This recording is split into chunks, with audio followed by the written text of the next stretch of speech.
It's Waxing Lyrical, baby. Hello, Waxers, and welcome to Waxing Lyrical with Mains and Dutch. I'm your host, Mains, and my colleague in the danger zone in Rainford is Mr. Neil Dutton. How are we, Neil?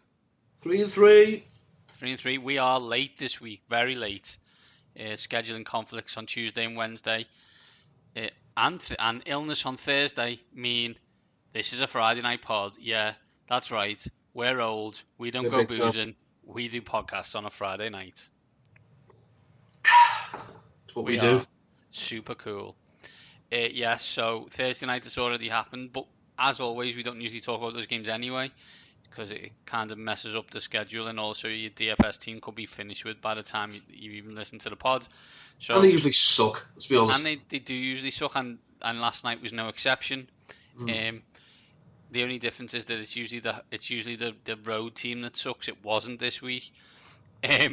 So we will talk briefly about that in plugged into the mains. Then we will do our usual fantasy darling and loser, and then we will show you who to pick on Sunday on our DFS fantasy teams of the week. As we don't pick games anymore, we don't have to talk about the London game, which is awesome, as Raiders versus Seahawks flat out stinks. That could be really bad. I mean, don't be wrong, there is the Marshall Lynch revenge factor. Yeah, I couldn't give a shit. No. The Raiders are going to find ways to beat themselves, and the Seahawks are going to find ways to convince the world. No, running 40 times a game isn't the way to go. Look, we've had 3 different 100-yard rushes in 3 consecutive games. Yeah, 2 and 3. Exactly. Let's get this party started, Neil. Bit of last week, bit of this week. Let's plug into the mains. And story number 1 is, I know the division has the Super Bowl champions in. I understand that. But the NFC East, ladies and gentlemen, wow, it stinks. It's not the best. I mean, it used to be in the good old days, it would be these 4 teams are going to kick the crap out of each other. There's been 2 divisional games, and the whole division is, aside from the Giants, skirting around mediocrity. I think, based on what we've seen, the Eagles, at least last night, had shades of what they could be, in the sense that they got off to a fast start on offense, that then let the defense basically swarm. Now, if that's the template moving forward, because Carson Wentz has been getting incrementally better with every game, he's holding on to the ball a tad too long. He's trying to make a play, right? He's trying to make a play. I don't want to go into like negative Carson Wentz because he's a wonderful player, but just put those headline stories down. Stop reading them. Get back to business. Every play doesn't have to be a highlight reel on SportsCenter. Yeah, get it out.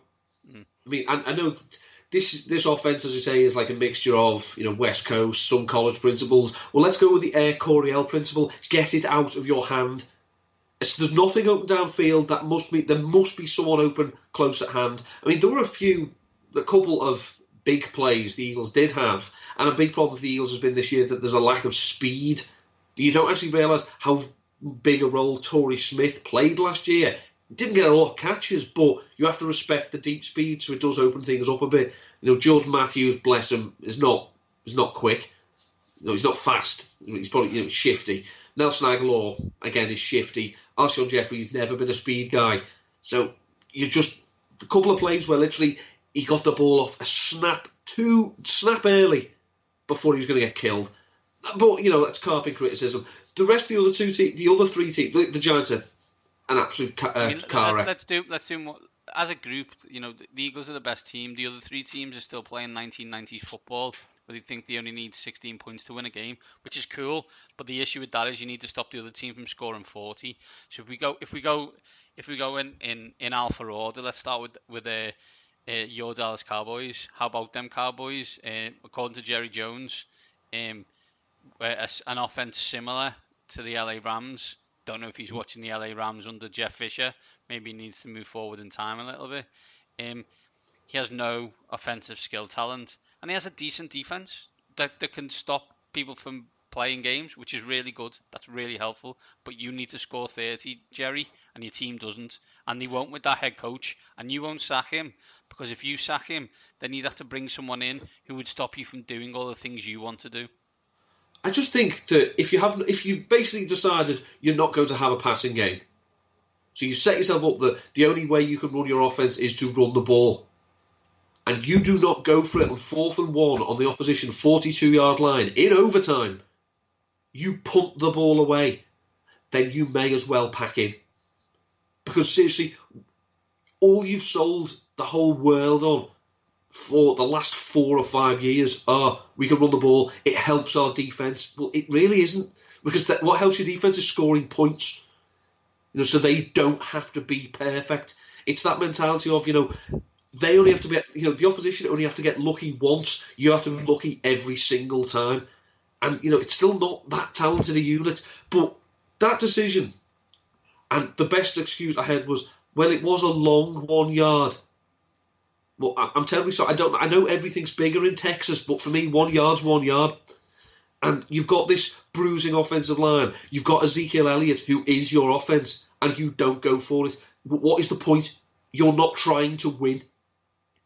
Yeah, you are trying to win, but you're trying to win a game from 1992, and it's 2018, and the world's a different place. You don't set up you don't run to set up the pass. You pass to win games. Now, whether you like that or not, it's not really my concern, because that's how the world works. Do you know what I mean? Like, there's things I like better about 1992 than I do now, but it doesn't matter, because I don't live in 1992, and neither do you, Jerry. So you need to accept some things that need to take place. Do you know, though, this argument and the Luddite coaches who are still trying to preach that, you pass to set up the run so you run to set up the pass because then you can do play action. Do you know who the best play action quarterback in the NFL is? Tell him, Neil.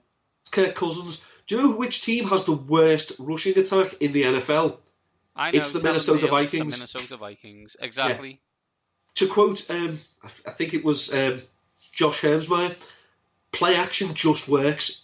It does. Let's move on to the worst team in the division, and I'm not talking about my team, and that's the New York Football Giants. Saquon Barkley ran 5 yards, but it was 75 yards yesterday. He got 130 yards on the ground, and he only scored 13 points.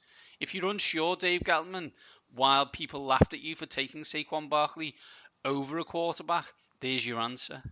Yards don't matter. Now, Saquon Barkley could be a generational talent at running back. Absolutely. The Giants should have taken a quarterback. These two things are not mutually exclusive. I am not in any way saying Saquon Barkley is a bad football player. He last night showed he's a very, very special one. Absolutely. But I would like a more creative offense than having him. Literally, he had his long touchdown run. He sent Nigel Bradham and Rasul Douglas, he sent them for the hot dogs with one little sidestep. If you put 8 men in the box, you only need to make 2 people miss and you've gone. But you can't do that every time. And with that quarterback and those offensive skill players, granted they were down to their 3rd string tight end, who, and you know me, I like to think I know a lot about the tight ends in the NFL. I've never heard of the bastard, and I still can't remember his name.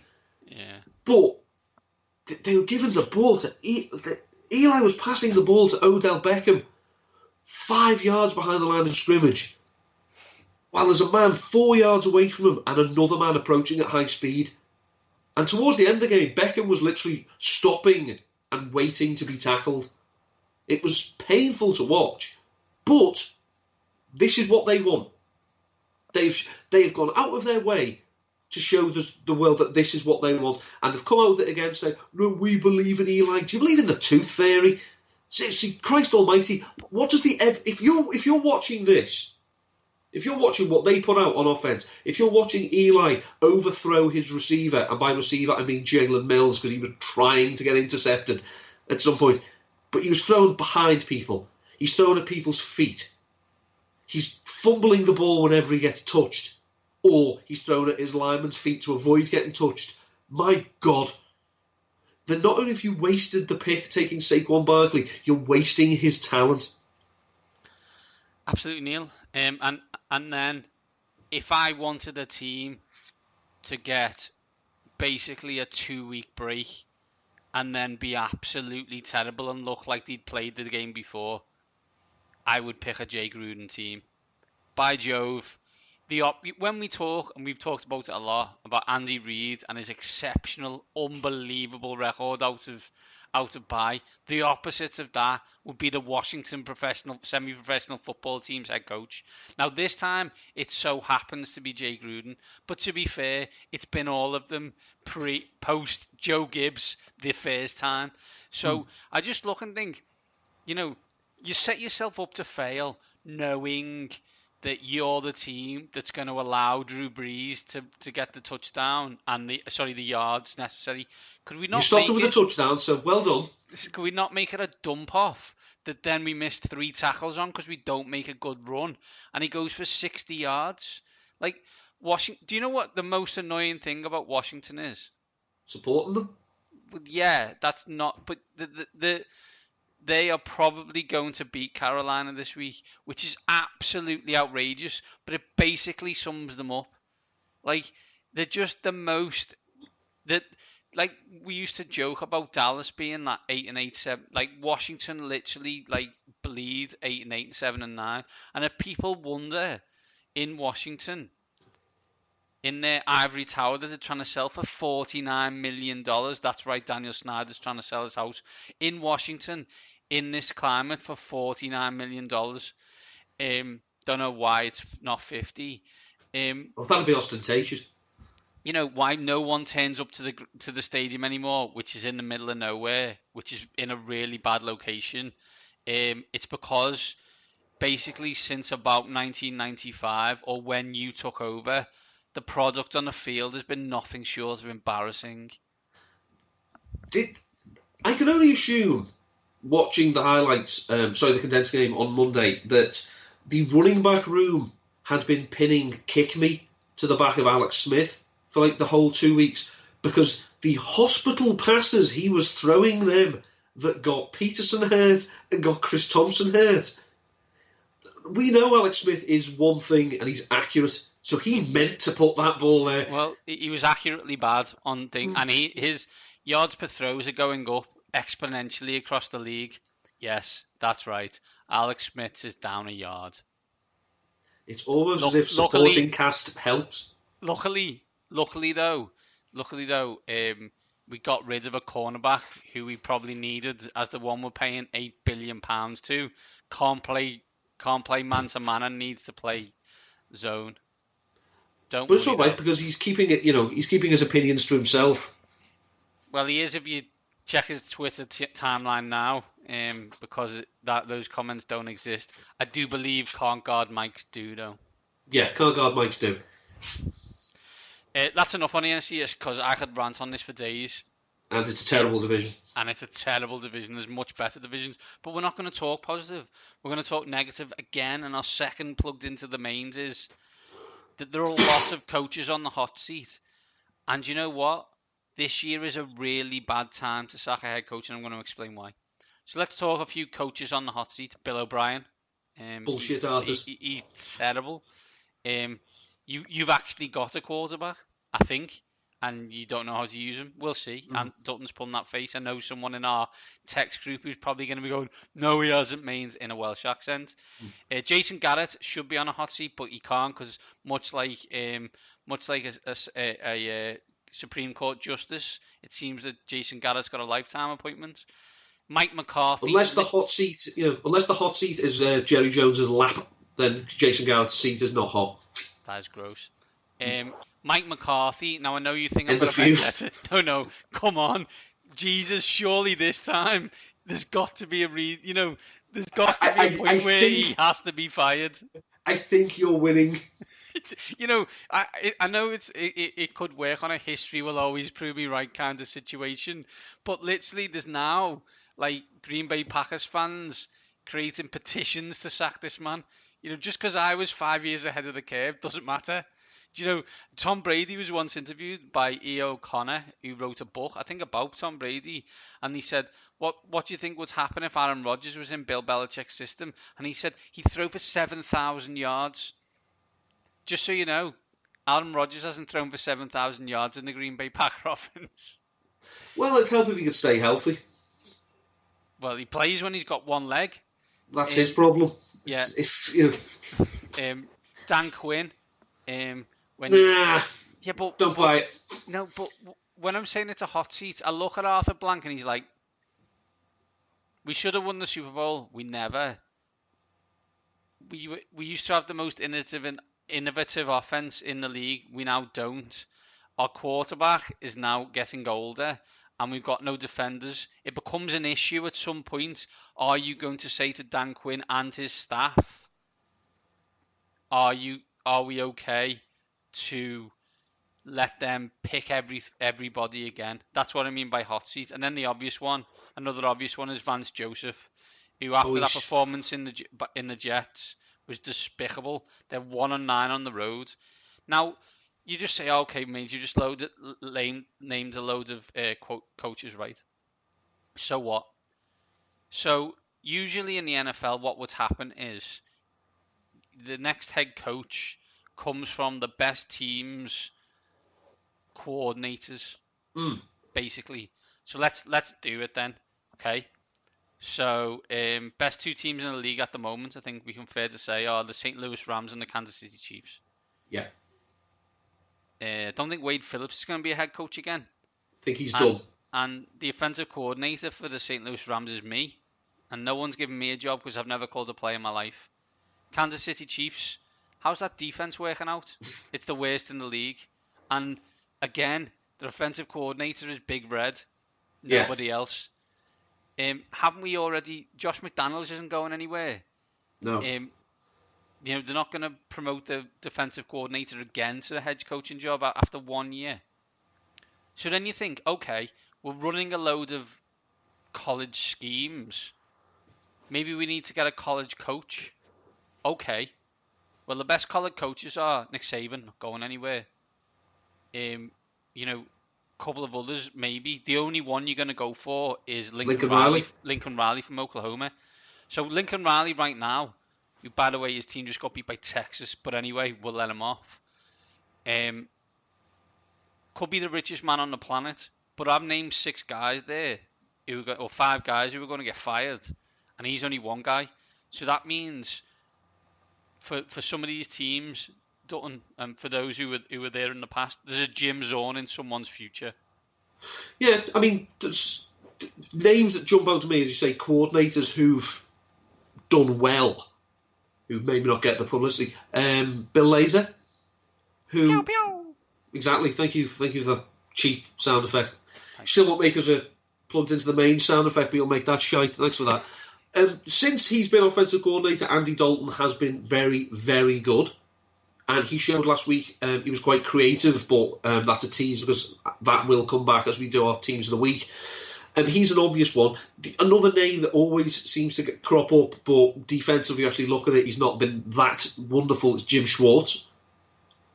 But I just wonder whether he might just think, no, do you know, I'm okay where I am. I don't really want to get that pressure. When you talk about other people on the hot seat, though, Adam Gase, for me... Yeah, true. But all we're doing right now is adding more coaches onto a list when there isn't a load of suitable head coaches. So you then start thinking, you're fine to have a trigger finger, and I kind of understand why. Like, for certain places, you're like, okay, I understand why you want to fire your coach, but who are you getting in? Yeah, it's that mentality. We spoke about this with Andrew Brandt. Okay, we fire a coach, now what? Yeah, exactly. I think you have to know what you're going to do first before you can do that. It's like, I think you sent a story that, like, if the Cowboys were going to fire, Jason Garrett, the first 2 people who were going to look at were Jack Del Rio and John Fox. John Fox, like, seriously? As Jack Fritz of Go Birds did put, this Lincoln Riley's the hottest college coach in the country. We should get a hold of him. Jerry, get me Fisher.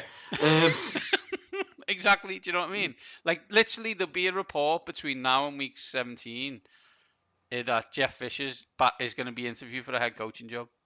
Well, it's been a couple of years since he's been out, and he is on television, so I wouldn't be surprised if the other name It's a name actually linked with Jeff Fisher for who he used to play for. I think we've been too long without Rex Ryan. So that's it on Plugs into the Mains. So next week we'll get on with some stories. Let's go fancy heavy. Let's find out who Neil's fancy darling is this week. Hello, darling. Fancy darling is the people's champion, Sweet Feet, as people call him apparently, James White. He actually leads the Patriots in targets, receptions and receiving touchdowns. He's the first running back to have 4 receiving touchdowns in the first 5 weeks of a season since Ahmad Bradshaw in 2014. The Patriots. Ahmad Bradshaw had 4 touchdowns in 5 games for the Giants. Yeah, and he actually finished with 6, and he didn't play the whole season. Nice. Sorry, carry on. The Patriots are playing the Chiefs on Sunday night. Yes, Sunday night football. Sunday night. The Chiefs, have allowed. No, we know James White doesn't get a lot of carries, so we take this from a receiving point of view. The Chiefs have seen the 4th most targets to running backs. They've allowed the 3rd most receptions and the most receiving yards to running backs. 9 running backs this year have scored at least 11.8 fantasy points against the Chiefs. Now, I know Julian Edelman is back. I know Gronk is maybe coming back to some form. Josh Gordon's there. There's a lot of pieces. But the one constant we've seen all season so far is James White. So I think he's still going to be involved, and the matchup does suit him very nicely. I understand the logic. I think it's absolutely sound. You're the expert. My DFS fantasy team goes a different direction. Not everybody is going to have a good week this week, and Neil's going to point you in the direction of someone who he thinks is a fancy loser.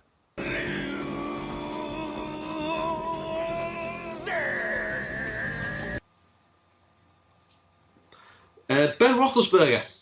The Steelers are playing the Bengals, so it could be a shootout. There's some pretty mediocre defences, some good offensive pieces.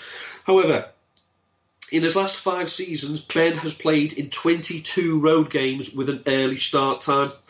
He's been a top 10 quarterback in 2 of those games and has 2 or more touchdowns in 5. The road split narrative is real. Roethlisberger didn't look good until all of a sudden he started throwing in a weird way last week. He's not been great all season. Antonio Brown's record against the Bengals isn't great either. Whether that's because of him or Ben struggling, I don't know. But I do not trust Ben Roethlisberger this week in what could be a shootout. If they lose and the Bengals win, like it's the Bengals division.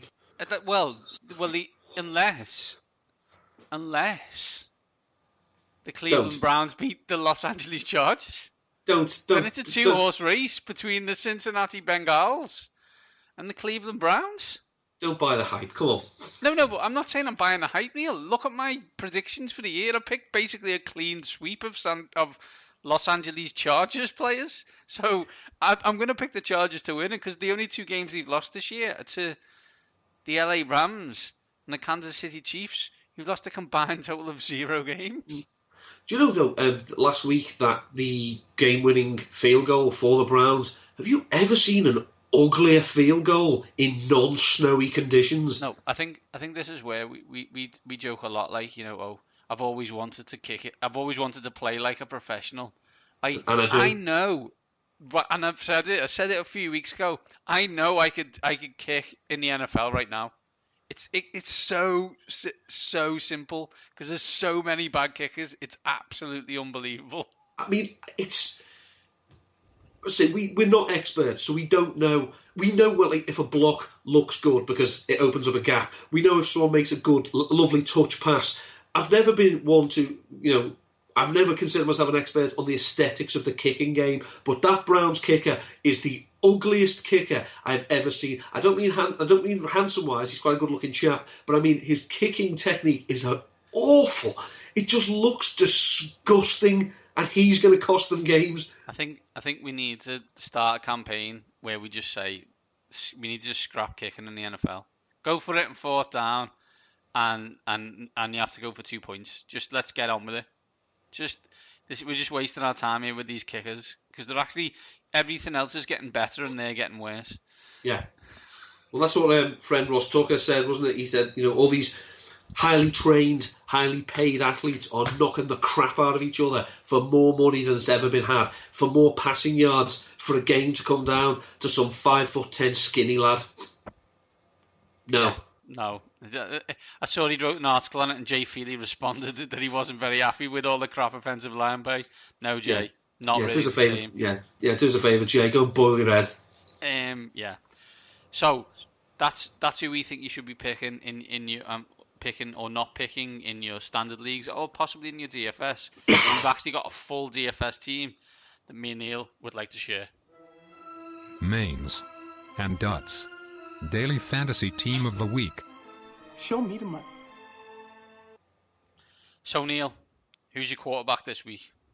Quarterback is Baker Mayfield, Nice. 5,500. He's averaged 318.5 passing yards in his 2 starts so far, and the Chargers are 10th in fantasy points allowed to quarterbacks. Have you listened to the Around the NFL podcast yet? Mm-hmm. I love the question of like would you accept Baker Mayfield having Jeff Garcia's career, or are you just going to double down and say no, I want better than that? Because I think he's got a chance to be a star, right? Yeah. If several of his big-name receivers could catch the damn ball, I am looking at you, Mr. Njoku. You can have all the athletic talent in the world. If you've got saucepans for hands, then, ultimately, it's not going to help anyone. It's not. How much was Baker Mayfield? 5'5". My quarterback is America's quarterback. He's playing the worst pass defense in the league. Doesn't matter who he passes it to. He always gets loads of yards. He's at home on a Sunday night. Not really fair on Kansas City, but never mind. 6,600 to everybody's favourite. The man with all the rings, Mr. Tom Brady. Tom Brady led the NFL last year with 287 passing yards per game. That figure would be 17th this season. We've entered a new world. Like literally, it's like we've gone forward in time about 25 years. What's going on? Brady, I'd say he's 20.3 fantasy points per game. Got off to a slow start, but has turned the corner somewhat. He's had 3 or more touchdown passes in his last 3 home games. He's had a 100-plus passer rating in 7 of his last 10 at home. He's averaging a touchdown pass every 104.2 yards passing, which is the most in the league. And the good thing about the shootout potential for this game is the quarterback with the second fewest yards passing per touchdown is Patrick Mahomes. Yeah, true. I think we need to acknowledge that this is one of them games when you get really annoyed that you live in the UK and not in America. Who's your running back 1, Neil? James Conner, 7,700. Still his backfield for the time being. He averages 22.4 fantasy points per game so far this season. The Bengals have faced 107 running back rush attempts, which is the 12th most. They've allowed the 8th most rushing yards and the 7th highest yards per attempt. They've also seen the 8th most running back targets, the 7th most running back receptions, and the 8th most receiving yards running backs. So they're not an easy out on the ground, but Connor has shown that he can be useful in the passing game as well. And as we constantly stress, this is a PPR format, much to your chagrin. So 7,700. For how long it's the James Conner show, we don't know, but I shall happily ride it out this week. I think even when it's not the James Conner show, I'd be stunned if they gave Le'Veon Bell the number of rushes and targets that they used to, because they've got James Conner now. Mm-hmm. I sometimes think that for some of these players, you have to think outside the box. I really do. But I spoke to Neil on Monday, and I decided that this was absolutely a ridiculous time to think outside the box. Now, as we know, you've got a set amount of money to spend, and it's sometimes difficult to fit the expensive players in when the expensive players are 9,000 or 8,900. However, after watching the Denver Broncos play the New York Jets and watch Isaiah Crowell Bilal Powell run for 7 billion yards. That's right. I've gone for Todd Gurley, and he is $10,000. And worth every penny at the moment, I say. 29.3 fantasy points per game, which is quite handy. 7 rushing touchdowns leads the league. He's had 9 games since 2015 with 2 or more rushing touchdowns, the most of any player. He's second in the NFL in yards from scrimmage this season, and he's had 100 plus yards from scrimmage in his last 5 games against AFC opponents. He might be good. Who's running back 2, Neil? James White, 6,900, nice. We've already talked. My running back 2 is Tarek Cohen. If you get a chance on Bleacher Report, Chris Sims does a show with someone, I can't remember his name. I assume he's Jewish, because they were making Tarek Cohen eat mozza balls and bagels. It's absolutely amazing. He basically put him on a chair at the end and do a Jewish dance, and he tries to dance gangster. It's amazing. He's 4,600. I know that Nagy suggested that the amount of usage that he got last week will dip back with Jordan Howard fitter. I'm not 100% sure I believe him. The Dolphins are giving up 3.9 yards per attempt, and they have had the second most attempts against them and the 7th most rushing yards, but it's a volume thing. Because I say 3.9 yards per attempt, that's not paying any bills, but obviously if you keep doing it. Terry Cohen, who last week, or the week before, had 174 yards from scrimmage. The Dolphins, and this is where Terry Cohen will stay relevant, in my opinion. The Dolphins have seen the 5th most targets to running backs and allowed the 6th most receptions and the 7th most receiving yards, as well as 3 receiving touchdowns. So that is going to keep Cohen interested, because we know, bless him, Jordan Howard is not a pass catcher. He's not. Who's your wide receiver 1, Neil? Wide receiver 1 is Adam Thielen, 8,500, because he's very, very good at playing wide receiver in the National Football League. I don't have any clever statistics to back this up. He's the first player in the modern era to start his season with 5 consecutive 100-yard receiving games. The Vikings are playing the Cardinals, and with Adam Thielen lining up inside, he will stay away from Patrick Peterson. And as we know, anyone who's not called Patrick Peterson is an absolute liability in coverage. Minnesota are a bizarre team, because Kirk Cousins is playing really, really well. Adam Thielen and Stefan Diggs are unbelievable. However, Kirk Cousins basically gets hit on every single play. He's been hit something outrageous, like 20 more times than the next quarterback. Like crazy stuff. It's because they can't run, so no, they're coming after him. And Dalvin Cook still got possibility of being out this week? I think we'll write Dalvin off. That's great, because let's be honest. Let's find out who Mainzy's first 2 picks in his league of record running backs were. Le'Veon Bell and Dalvin Cook. And if you're wondering why I'm 1-4, there's a major reason. Yeah, I don't want to talk about it. I'm playing Mullen this week. We don't play fancy football. I don't know what you're talking about. Neil's 0-5. The same record, by the way, that Ray Summerlin is in the Roto World League, so it can happen to anyone. Or just you and Ray. Wide receiver 1 for me works on exactly the same logic as James White. However, before James White was James White, a guy who takes performance enhancing drugs used to be James White. That man is back, probably with bigger muscles than he had when he left. It's Julian Edelman. He's 6,100. He's playing the stinky Kansas City Chiefs defense, and he's gonna feed. 8 wide receivers have scored at least 11 fantasy points against the Chiefs so far this season. Most of the other statistics I got for Edelman go back to 2016, so they're not particularly relevant, I don't think. They did look to get him involved early in his first game back, and we know that he does have this mind meld with Tom Brady. So the Chiefs are, if you've got him, start him. It's a mind meld, obviously, but we want to stress now for legal reasons. Like, Tom was nowhere near Julian when he accidentally took that stuff that he shouldn't have taken, because otherwise, we don't want the lawyers. Who's your wide receiver 2, Neil? Well, just to make it a little bit quicker, my wide receiver 2 and 3 are the same as your wide receiver 2 and 3. So my wide receiver 2 is Sammy Watkins, and so is Neil's. Neil, why? Sammy Watkins has seen in his last 3 full games 25%, 21%, and 21% of the total team targets, and has finished as wide receiver 21, 16, and 26. Now, as we know, assuming his defense is fully functional, what Bill Belichick likes to do is take away a team's best weapon. Now, I don't think anyone could claim that Sammy Watkins is the Chiefs' best weapon. So while I'm not saying that the Patriots are going to overlook him, I'm saying he may see slightly more favourable coverage compared to Tyreek Hill, Travis Kelce, et al. Right. He is 5,400.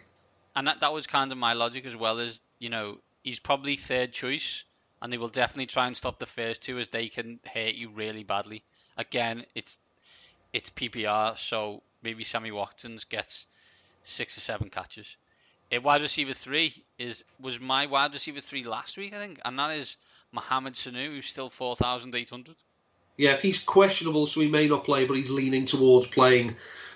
And he's seen at least 7 targets in his last 3 games. He had 73 yards and a touchdown last week. The Buccaneers have, bear in mind they've already had a bye, so they've only played 4 games. 7 wide receivers have at least 10 fancy points against them this season. And the Bucs, as you'd expect, have allowed the second most fancy points to wide receivers this season. So 4,800. Absolutely must win for Atlanta. Basically, Neil, because I spent 10,000, and I think you spent a bit as well, but I'd be interested. You're the tight end expert. Tight end is an absolute dumpster fire. Who have you picked? Well, it is a dumpster fire, but there is one pool of clarity emerging, and that's assuming O.J. Howard is injured, and that's Cameron Brate. Now, he is one of Jameis Winston's favourite targets. Now, we saw at the start of the season that Fitzpatrick was, shredding everyone. He was throwing it to Mike Evans, who, by the way, is outside in the NFL in the top 24 in terms of targets, but I think he's currently the wide receiver 4. So the big problem we all had with Mike Evans in the past was, it's just volume. No, now it's efficiency. But we saw Mike Evans, Deshaun Jackson, and that was pretty much it. And Chris Godwin sprinkled in as well.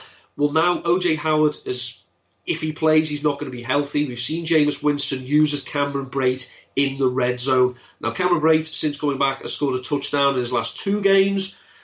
They're playing the Atlanta Falcons. The Falcons haven't given up a ton of fancy points to tight ends, but that's just because they've been that poor everywhere else.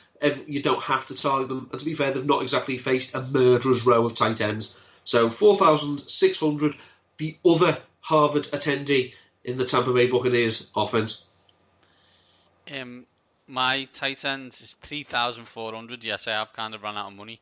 And it's Vance McDonald, Pittsburgh Steelers against the Cincinnati Bengals. Bengals never great against tight ends. No. I've been involved in a number of shootouts this year. I've lent Vance McDonald over Jesse James. There's a high possibility that you're going to be wrong, because on a week-by-week basis that may happen. It doesn't help that Neil's called Ben Roethlisberger his fancy loser, but there you go. I had 3,400 left and I went for Vance McDonald.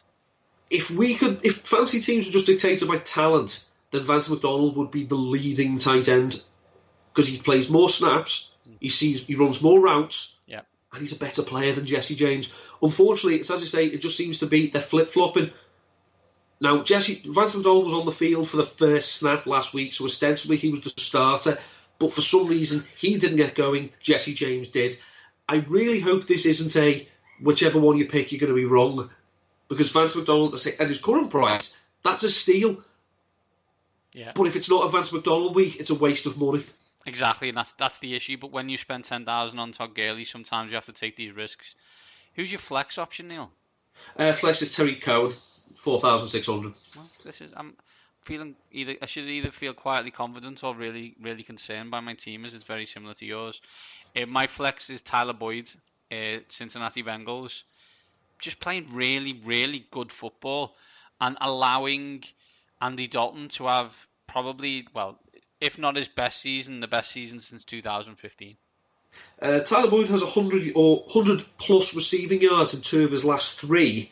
The Steelers' defense in the last 2 weeks, has allowed 16 receptions from 20 targets for 233 yards and 2 touchdowns to slot wide receivers. Now, that sounds great for Tyler Boyd, but last week, AJ Green ran 44.1% of his routes out of the slot to take advantage of that matchup. If they're going to keep moving him around, that means Tyler Boyd's going to get moved outside. He may have a slightly tougher road to target, because ultimately, if AJ Green's got the better matchup, you're going to go for AJ Green. But in a vacuum, Tyler Boyd he's having a very, very good season. He's giving the Bengals that other option alongside Green that really helps Dalton. I just worry about how the use Green may impact Tyler Boyd. So, spin forward to Monday. The Patriots destroy the Chiefs and the Bengals beat the Steelers. Who's the first talking head that says that the Cincinnati Bengals are the best team in the AFC? Someone's saying it. Hunt down your Twitter feed. If the Patriots, because it will at that point it should be the Patriots, but someone won't want to say that because that's too simple, right? So you can't pick the Chiefs anymore. But the Bengals just beat the Steelers and they're 5-1 at that point. And you go, Cincinnati Bengals must be the best team in the AFC. Who's your defense and special teams, Neil? Well, this game could be a laugher because there's 2 really good defences against 2 offences that in the last couple of weeks have shown flashes but have also shown they're liable to lose their way. And it is our previous owners was a shithouse bowl, the Baltimore Ravens against the Titans. And I've gone with the Ravens. For those who need a history lesson, just get Google up and find out how the Titans and the Ravens came into existence. Yeah. For those who are unsure, this is technically the Houston Browns against the Cleveland Browns against the Houston Oilers. Yeah, because fans matter. Fans matter when you need a new stadium. Ravens are 2,800. They've not been terrible. They've not, but they can get bogged down. They've helped bog teams down when the Ravens' offense has got bogged down. Just a little tip, though, to the Baltimore Ravens, just away from defense. Please stop throwing the ball to Michael Crabtree. It is a waste of time. He is the 12th in wide receiver targets this season. He is wide receiver. He's something like, where is it? I've had it written down, I can't find it. He's something like wide receiver 45. That's the opposite. PPR points. That'd be the anti-Mike Evans. Yeah. His best week this season was wide receiver 32. Yummy. So, is it Pro Football Focus who do DVOA? No, Football Outsiders. Football Outsiders, sorry. Aaron Schatz and the guys. DVOA. So number 1 in defensive value over whatever it is the Chicago Bears. No real surprise there. The number 2 defense in DVOA is my pick this week at 2,600. They have a home game. They have Myles Garrett and they have Denzel Ward. That is your Cleveland Browns. Leads the league in takeaways and has a +8 takeaway giveaway ratio, which also leads the league. They're playing very well. I mean, Denzel Ward, anyone who's named after Denzel Washington, which apparently he is, you're all right by me, son. But he's getting targeted a lot, but he's stepping up. And the defense, I mean, one thing we always said about the Browns, especially a Greg Williams defense as well, if you've got a tight end, start them. Yeah. Now, they've not faced a murderer's row of tight ends, but they're not giving up any points up the middle to tight ends.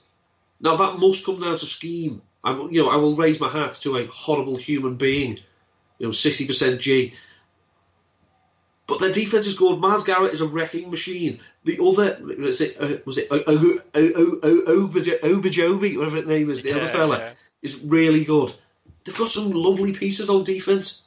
And we've seen the Rivers-led Chargers, early start, cross-country. They could poo the pants, and that would be great. This is one of them things where you're like, this team gets a lot of takeaways.